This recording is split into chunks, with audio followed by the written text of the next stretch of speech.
So today I want to talk about the importance of comparison pages and alternatives pages.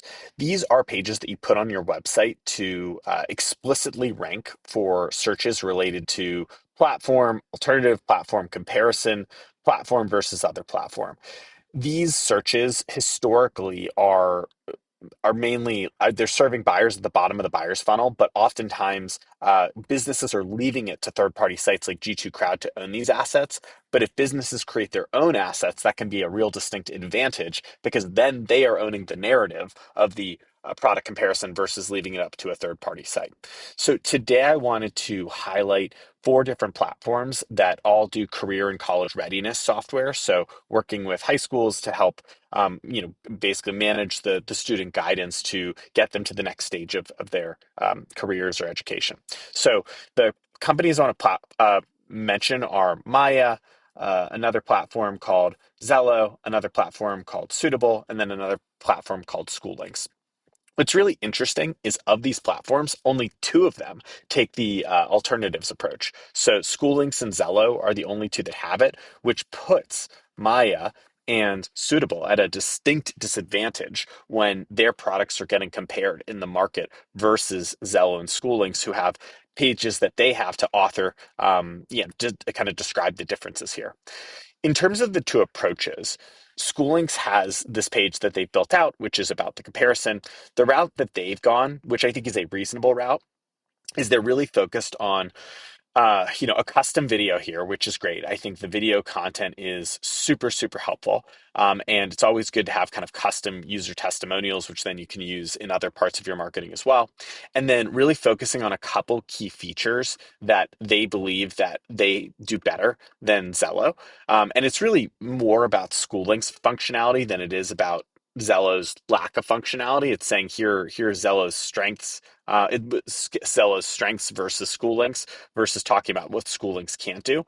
So I think that this page is one that is very evergreen, where they probably won't have to update it very often.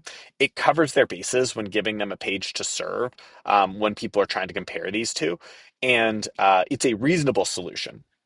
I think the approach that Zella has taken is slightly different. So what they've done is they've broken out the idea of the comparisons around key categories with a table detailing the differences here across different features. So they talk about the idea of different elements that would go into the buying process. So like the college acceptance element, the student driven element, the accessibility element, and the customer service element, and then contrasted between the two platforms.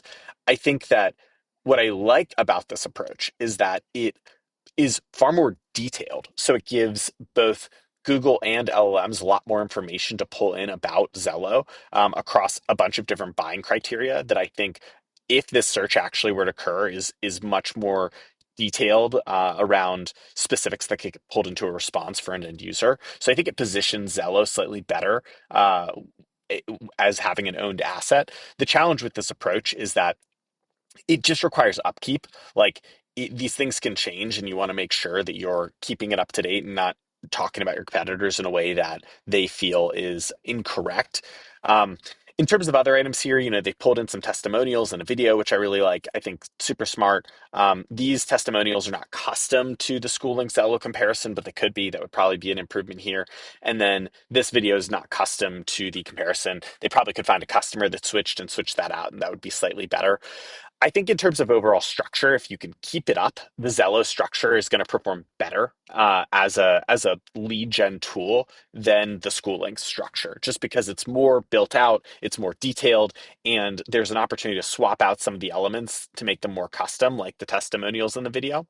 But both businesses, I think, are in a better spot with their to be prepared for the comparison searches than Suitable and Maya, who could build out an alternative section of their website as something to capture some of the users who are searching for that.